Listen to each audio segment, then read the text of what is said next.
हरिद्रा गणेश कवचम, ऊंचे से ऊंचे अधिकारी को वश में करने का दिव्य कवच। हरिद्रा गणेश कवच भगवान गणेश की असीम कृपा प्राप्त करने के लिए एक दिव्य कवच है।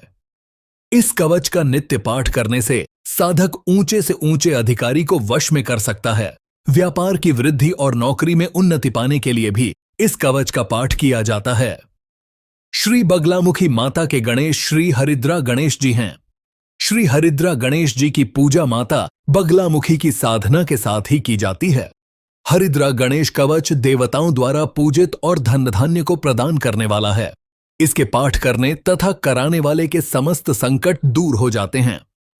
श्री हरिद्रा गणेश कवचम ईश्वर उवाच शृण्वक्ष्यामि कवचम सर्वसिद्धिकरं प्रिये पठित्वा पाठयित्वा च मुच्यते सर्वसङ्कटात् अज्ञात्वा कवचं देवी गणेशस्य मनुं जपेत् सिद्धिर्न जायते तस्य कल्पकोटिशतैरपि। ॐ आमोदश्च शिरः पातु प्रमोदश्च शिखोपरि सम्मोदो भ्रूयुगे पातु भ्रो मध्ये च गणाधिपः गणाक्रीडो नेत्रयुग्मं नासायां गणनायकः गणक्रीडान्वितः पातु वदने सर्वसिद्धैः जिह्वायां सुमुखः पातु ग्रीवायां दुर्मुखः सदा विघ्नेशो हृदये पातु विघ्ननाथश्च वक्षसि गणानां नायकः पातु बाहुयुग्मं सदा मम विघ्नकर्ता च ह्युदरे विघ्नहर्ता च लिङ्गके गजवक्त्रः कटिदेशे एकदन्तो नितम्बके लम्बोदरः सदा पातु गुह्यदेशे ममारुणः व्यालयज्ञोपवीते मां पातु पादयुगे सदा जापकः सर्वदा पातु जानुजङ्घे गणाधिपः हारिद्रः सर्वदा पातु सर्वाङ्गे गणनायकः य इदं प्रपठेन्नित्यं गणेशस्य महेश्वरी कवचं सर्वसिद्धाख्यं सर्वविघ्नविनाशनं सर्वसिद्धिकरं साक्षात् सर्वपापविमोचनं सर्वसम्पत्प्रदं साक्षात् सर्वदुःखविमोक्षणं सर्वापत्तिप्रशमनं सर्वशत्रुक्षयङ्करं ग्रहपीडाज्वरारोगा ये चान्ये गुह्यकादयः पठनाद्धारणादेव नाशमायान्ति तत्क्षणात् धनधान्यकरं देवी कवचं सुरपूजितं समं नास्ति महेशानि त्रैलोक्ये कवचस्य च हारिद्रस्य महादेवी विघ्नराजस्य भूतले किमन्यैरसदालापे यत्रायुर्व्ययतामियात्। श्रीहरिद्रा गणेश कवचम् श्रीहरिद्रा गणेश कवचम् ईश्वर उवाच शृण्वक्ष्यामि कवचम् सर्वसिद्धिकरं प्रिये पठित्वा पाठयित्वा च मुच्यते सर्वसङ्कटात् अज्ञात्वा कवचं देवी गणेशस्य मनुं जपेत् सिद्धिर्न जायते तस्य कल्पकोटिशतैरपि।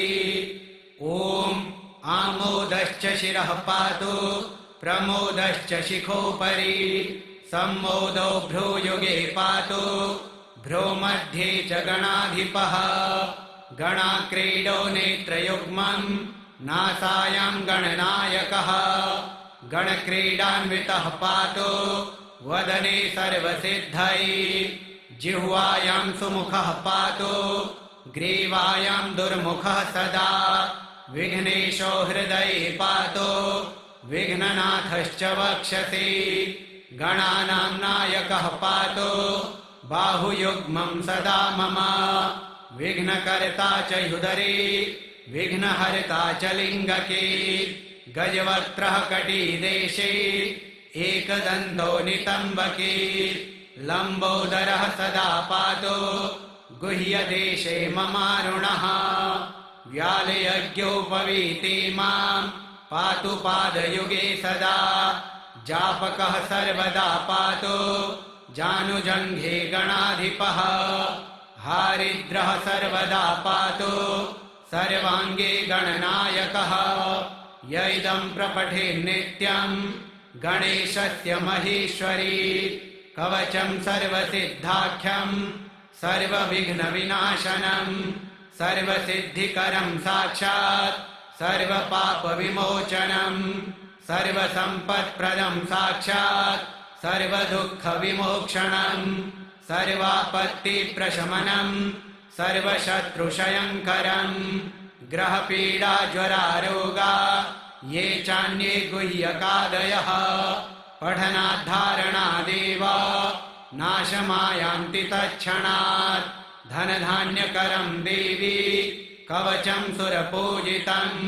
समं नास्ति महेशानि त्रैलोक्ये कवचस्य च हारिद्रस्य महादेवी विघ्नराजस्य भूतले किमन्यैरसदालापे यत्रायुर्व्ययतामियात् श्रीहरिद्रागणेशकवचम् श्रीहरिद्रागणेशकवचम् ईश्वर उवाच शृणु वक्ष्यामि कवचम् सर्वसिद्धिकरं प्रिये पठित्वा पाठयित्वा च मुच्यते सर्वसङ्कटात् अज्ञात्वा कवचं देवी गणेशस्य मनुं जपेत् सिद्धिर्न जायते तस्य कल्पकोटिशतैरपि ॐ आमोदश्च शिरः पातु प्रमोदश्च शिखोपरि सम्मोदो भ्रूयुगे पातु भ्रूमध्ये च गणाधिपः गणाक्रीडो नेत्रयुग्मं नासायां गणनायकः गणक्रीडान्वितः पातु वदने सर्वसिद्धैः जिह्वायां सुमुखः पातु ग्रीवायां दुर्मुखः सदा विघ्नेशो हृदये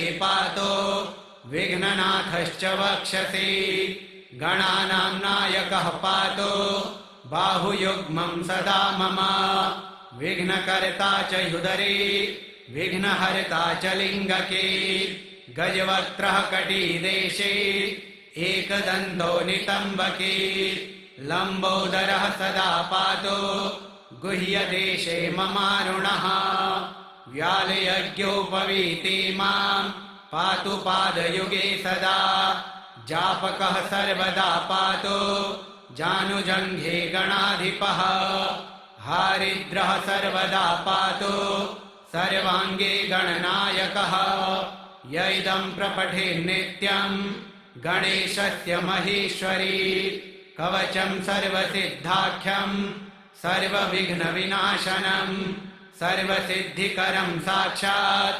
सर्वपापविमोचनं सर्वसम्पत्प्रदं साक्षात् सर्वदुःखविमोक्षणं सर्वापत्तिप्रशमनं सर्वशत्रुक्षयङ्करं ग्रहपीडाज्वरारोगा ये चान्ये गुह्यकादयः पठनाद्धारणादेव नाशमायान्ति तत्क्षणात् धनधान्यकरं देवी कवचं सुरपूजितं समं नास्ति महेशानि त्रैलोक्ये कवचस्य च हारिद्रस्य महादेवी विघ्नराजस्य भूतले किमन्यैरसदालापे यत्रायुर्व्ययतामियात् श्रीहरिद्रागणेशकवचम् श्रीहरिद्रागणेशकवचम् ईश्वर उवाच शृणु वक्ष्यामि कवचम् सर्वसिद्धिकरं प्रिये पठित्वा पाठयित्वा च मुच्यते सर्वसङ्कटात् अज्ञात्वा कवचं देवी गणेशस्य मनुं जपेत् सिद्धिर्न जायते तस्य कल्पकोटिशतैरपि ॐ आमोदश्च शिरः पातु प्रमोदश्च शिखोपरि सम्मोदौ भ्रूयुगे पातु भ्रूमध्ये च गणाधिपः गणाक्रीडो नेत्रयुग्मम् नासायां गणनायकः गणक्रीडान्वितः पातु वदने सर्वसिद्धैः जिह्वायां सुमुखः पातु ग्रीवायां दुर्मुखः सदा विघ्नेशो हृदये पातु विघ्ननाथश्च वक्षसि गणानां नायकः पातु बाहुयुग्मं सदा मम विघ्नकर्ता च हृदये विघ्नहर्ता च लिङ्गके गजवक्त्रः कटिदेशे एकदन्तो नितम्बके लम्बोदरः सदा पातु गुह्यदेशे ममारुणः व्यालयज्ञोपवीते मां पातु पादयुगे सदा जापकः सर्वदा पातु जानुजङ्घे गणाधिपः हारिद्रः सर्वदा पातु सर्वाङ्गे गणनायकः य इदं प्रपठेन्नित्यम् गणेशस्य महेश्वरी कवचं सर्वसिद्धाख्यं सर्वविघ्नविनाशनं सर्वसिद्धिकरं साक्षात् सर्वपापविमोचनं सर्वसम्पत्प्रदं साक्षात् सर्वदुःखविमोक्षणं सर्वापत्तिप्रशमनं सर्वशत्रुक्षयङ्करं ग्रहपीडाज्वरारोगा ये चान्ये गुह्यकादयः पठनाद्धारणादेव नाशमायान्ति तत्क्षणात् धनधान्यकरं देवी कवचं सुरपूजितं समं नास्ति महेशानि त्रैलोक्ये कवचस्य च हारिद्रस्य महादेवी विघ्नराजस्य भूतले किमन्यैरसदालापैर्यत्रायुर्व्ययतामियात् श्रीहरिद्रागणेशकवचम् श्रीहरिद्रागणेशकवचम् ईश्वर उवाच शृणु वक्ष्यामि कवचम् सर्वसिद्धिकरं प्रिये पठित्वा पाठयित्वा च मुच्यते सर्वसङ्कटात् अज्ञात्वा कवचं देवी गणेशस्य मनुं जपेत् सिद्धिर्न जायते तस्य कल्पकोटिशतैरपि ॐ आमोदश्च शिरः पातु प्रमोदश्च शिखोपरि सम्मोदौ भ्रूयुगे पातु भ्रूमध्ये च गणाधिपः गणाक्रीडो नेत्रयुग्मं नासायां गणनायकः गणक्रीडान्वितः पातु वदने सर्वसिद्धैः जिह्वायां सुमुखः पातु ग्रीवायां दुर्मुखः सदा विघ्नेशो हृदये पातु विघ्ननाथश्च वक्षसि गणानां नायकः पातु बाहुयुग्मं सदा मम विघ्नकर्ता च हृदये विघ्नहर्ता च लिङ्गके गजवक्त्रः कटिदेशे एकदन्तो नितम्बके लम्बोदरः सदा पातु गुह्यदेशे ममारुणः व्यालयज्ञोपवीते मां पातु पादयुगे सदा जापकः सर्वदा पातु जानुजङ्घे गणाधिपः हारिद्रः सर्वदा पातु सर्वाङ्गे गणनायकः य इदं प्रपठेन्नित्यम् गणेशस्य महेश्वरी कवचं सर्वसिद्धाख्यं सर्वविघ्नविनाशनं सर्वसिद्धिकरं साक्षात् सर्वपापविमोचनं सर्वसम्पत्प्रदं साक्षात् सर्वदुःखविमोक्षणं सर्वापत्तिप्रशमनं सर्वशत्रुक्षयङ्करं ग्रहपीडाज्वरारोगा ये चान्ये गुह्यकादयः पठनाद्धारणादेव नाशमायान्ति तत्क्षणात् धनधान्यकरं देवी कवचं सुरपूजितं समं नास्ति महेशानि त्रैलोक्ये कवचस्य च हारिद्रस्य महादेवी विघ्नराजस्य भूतले किमन्यैरसदालापैर्यत्रायुर्व्ययतामियात्। श्रीहरिद्रागणेशकवचम्। श्रीहरिद्रागणेशकवचम्। ईश्वर उवाच शृणु वक्ष्यामि कवचम् सर्वसिद्धिकरम् प्रिये। पठित्वा पाठयित्वा च मुच्यते सर्वसङ्कटात्। अज्ञात्वा कवचम् देवी गणेशस्य मनुम् जपेत्। सिद्धिर्न जायते तस्य कल्पकोटिशतैरपि। ॐ आमोदश्च शिरः पातु प्रमोदश्च शिखोपरि। सम्मोदो भ्रूयुगे पातु भ्रो मध्ये च गणाधिपः। गणाक्रीडो नेत्रयुग्मम् नासायाम् गणनायकः। गणक्रीडान्वितः पातु वदने सर्वसिद्धैः।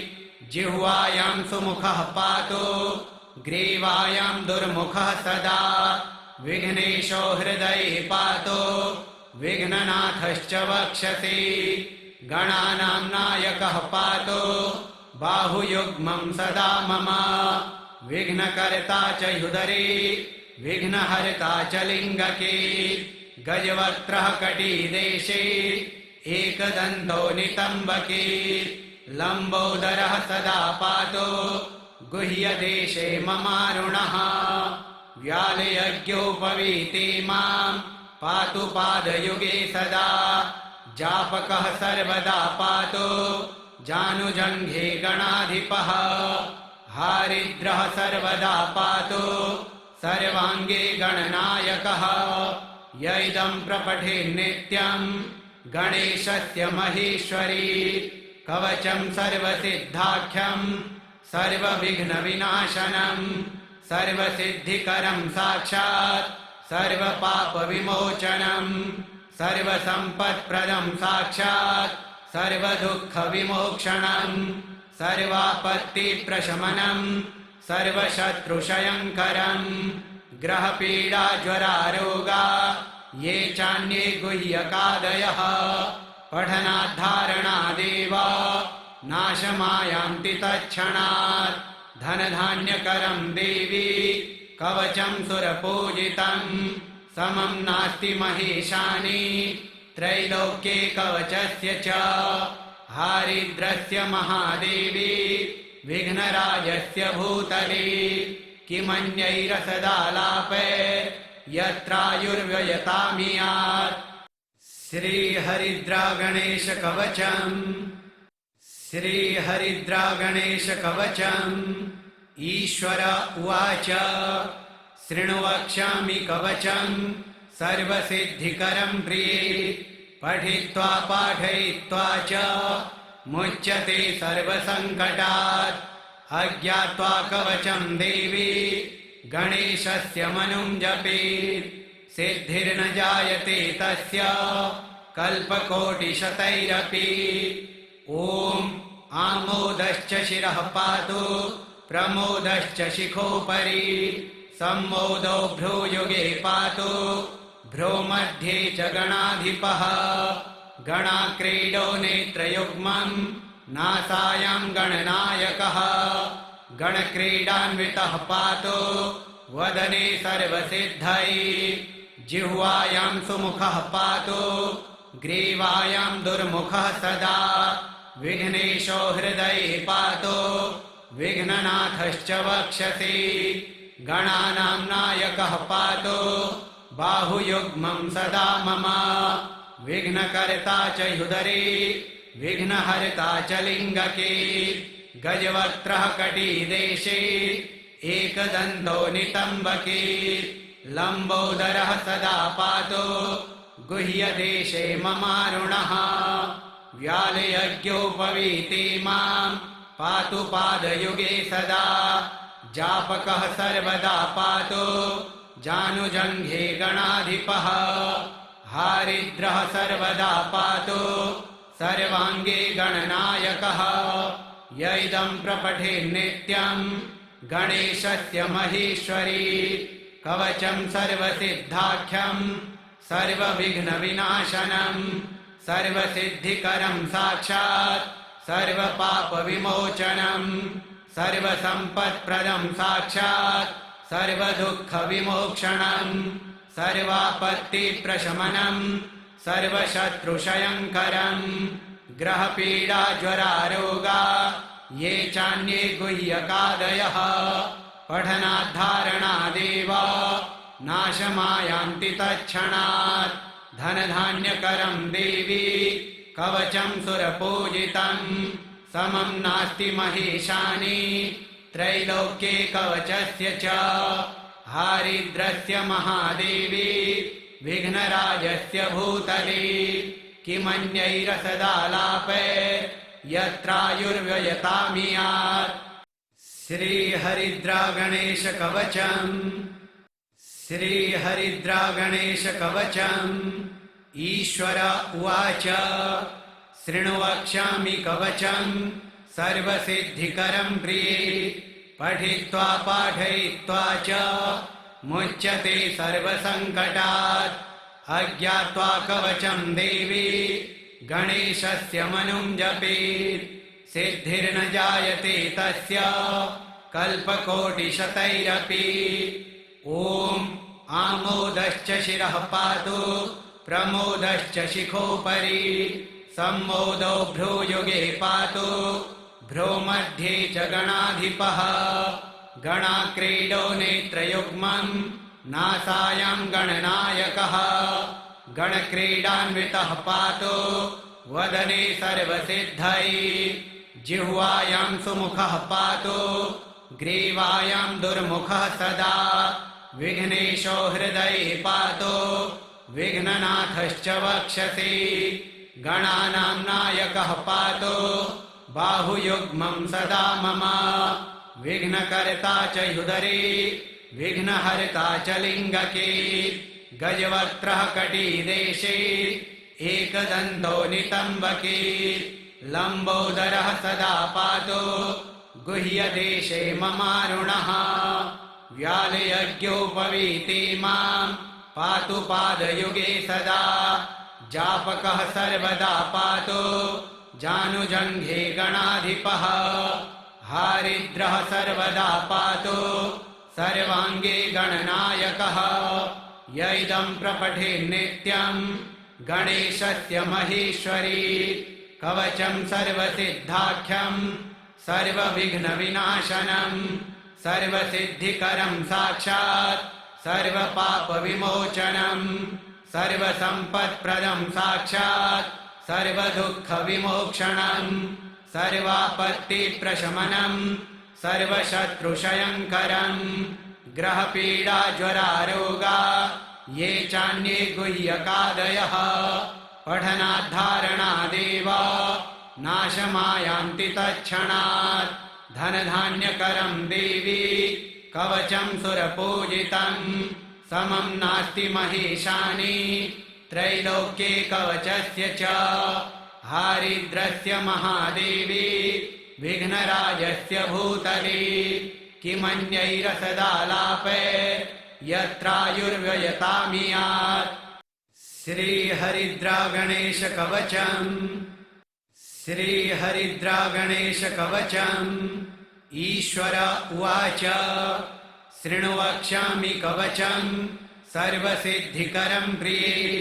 पठित्वा पाठयित्वा च मुच्यते सर्वसङ्कटात् अज्ञात्वा कवचं देवी गणेशस्य मनुं जपेत् सिद्धिर्न जायते तस्य कल्पकोटिशतैरपि ॐ आमोदश्च शिरः पातु प्रमोदश्च शिखोपरि सम्मोदो भ्रूयुगे पातु भ्रूमध्ये च गणाधिपः गणाक्रीडो नेत्रयुग्मं नासायां गणनायकः गणक्रीडान्वितः पातु वदने सर्वसिद्धैः जिह्वायां सुमुखः पातु ग्रीवायां दुर्मुखः सदा विघ्नेशो हृदये पातु विघ्ननाथश्च वक्षसि गणानां नायकः पातु बाहुयुग्मं सदा मम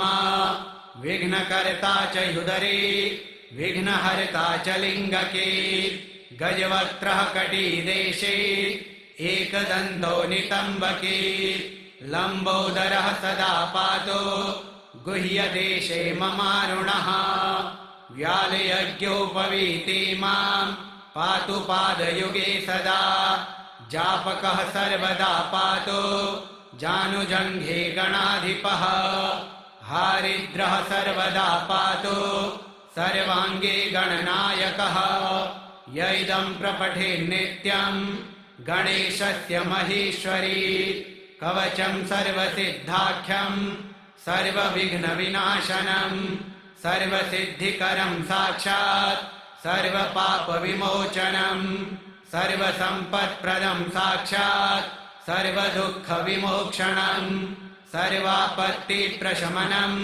सर्वशत्रुक्षयङ्करं ग्रहपीडाज्वरारोगा ये चान्ये गुह्यकादयः पठनाद्धारणादेव नाशमायान्ति तत्क्षणात् धनधान्यकरं देवी कवचं सुरपूजितं समं नास्ति महेशानि त्रैलोक्ये कवचस्य च हारिद्रस्य महादेवी विघ्नराजस्य भूतले किमन्यैरसदालापे यत्रायुर्व्ययतामियात् श्रीहरिद्रागणेशकवचम् श्रीहरिद्रागणेशकवचम् ईश्वर उवाच शृणु वक्ष्यामि कवचम् सर्वसिद्धिकरं प्रिये पठित्वा पाठयित्वा च मुच्यते सर्वसङ्कटात् अज्ञात्वा कवचं देवी गणेशस्य मनुं जपेत् सिद्धिर्न जायते तस्य कल्पकोटिशतैरपि ॐ आमोदश्च शिरः पातु प्रमोदश्च शिखोपरि सम्मोदो भ्रूयुगे पातु भ्रूमध्ये च गणाधिपः गणाक्रीडो नेत्रयुग्मं नासायां गणनायकः गणक्रीडान्वितः पातु वदने सर्वसिद्धये जिह्वायां सुमुखः पातु ग्रीवायां दुर्मुखः सदा विघ्नेशो हृदये पातु विघ्ननाथश्च वक्षसि गणानां नायकः पातु बाहुयुग्मं सदा मम विघ्नकर्ता च ह्युदरे विघ्नहर्ता च लिङ्गके गजवक्त्रः कटिदेशे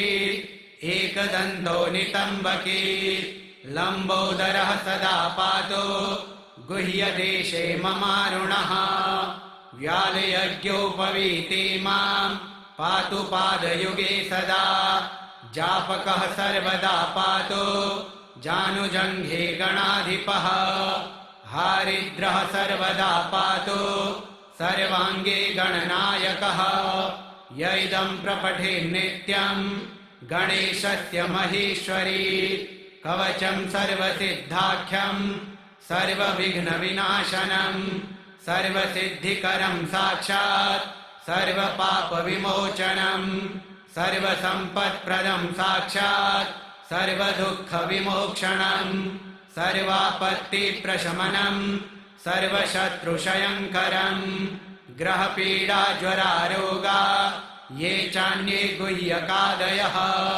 पठनाद्धारणादेव नाशमायान्ति तत्क्षणात् धनधान्यकरं देवी कवचं सुरपूजितं समं नास्ति महेशानि त्रैलोक्ये कवचस्य च हारिद्रस्य महादेवी विघ्नराजस्य भूतले किमन्यैरसदालापे यत्रायुर्व्ययतामियात् श्रीहरिद्रागणेशकवचम् श्रीहरिद्रागणेशकवचम् ईश्वर उवाच शृणु वक्ष्यामि कवचम् सर्वसिद्धिकरं प्रिये पठित्वा पाठयित्वा च मुच्यते सर्वसङ्कटात् अज्ञात्वा कवचं देवी गणेशस्य मनुं जपेत् सिद्धिर्न जायते तस्य कल्पकोटिशतैरपि।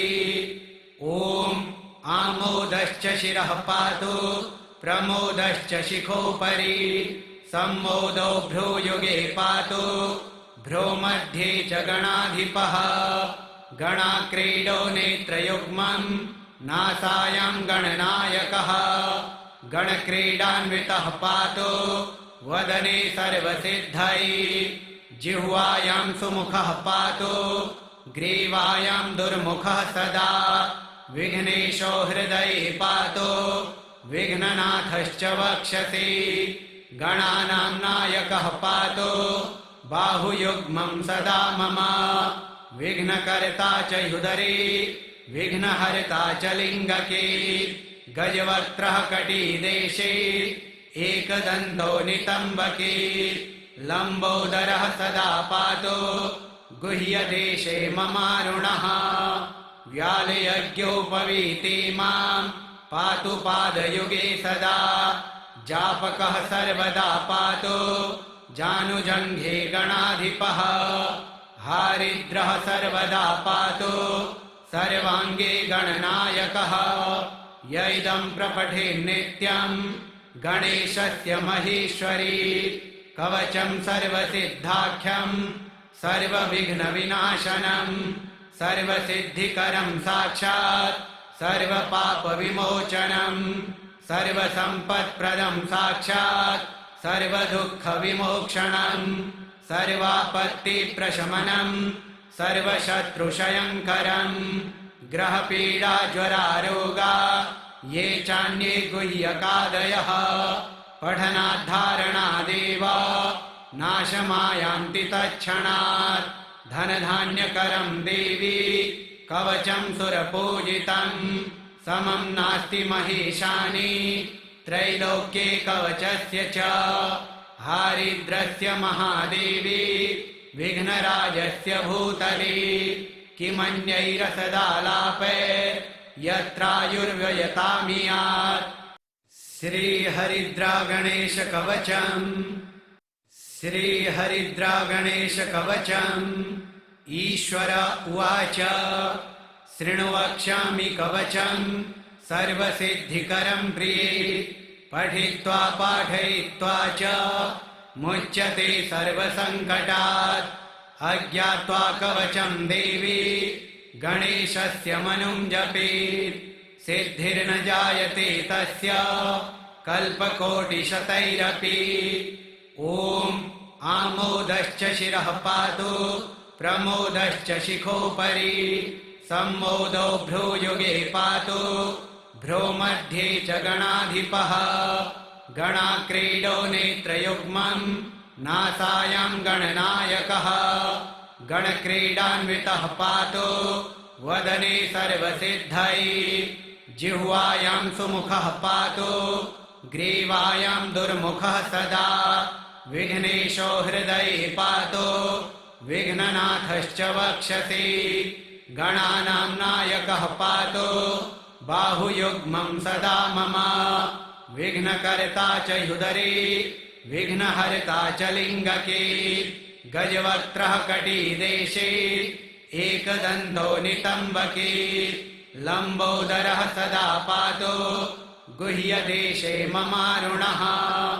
व्यालयज्ञोपवीति मां पातु पादयुगे सदा जापकः सर्वदा पातु जानुजङ्घे गणाधिपः हारिद्रः सर्वदा पातु सर्वाङ्गे गणनायकः य इदं प्रपठेन्नित्यं गणेशस्य महेश्वरी कवचं सर्वसिद्धाख्यं सर्वविघ्नविनाशनं सर्वसिद्धिकरं साक्षात् सर्वपापविमोचनं सर्वसम्पत्प्रदं साक्षात् सर्वदुःखविमोक्षणं सर्वापत्तिप्रशमनं सर्वशत्रुक्षयङ्करं ग्रहपीडाज्वरारोगा ये चान्ये गुह्यकादयः पठनाद्धारणादेव नाशमायान्ति तत्क्षणात् धनधान्यकरं देवी कवचं सुरपूजितं समं नास्ति महेशानि त्रैलोक्ये कवचस्य च हारिद्रस्य महादेवी विघ्नराजस्य भूतले किमन्यैरसदालापे यत्रायुर्व्ययतामियात् श्रीहरिद्रा गणेश कवचम्।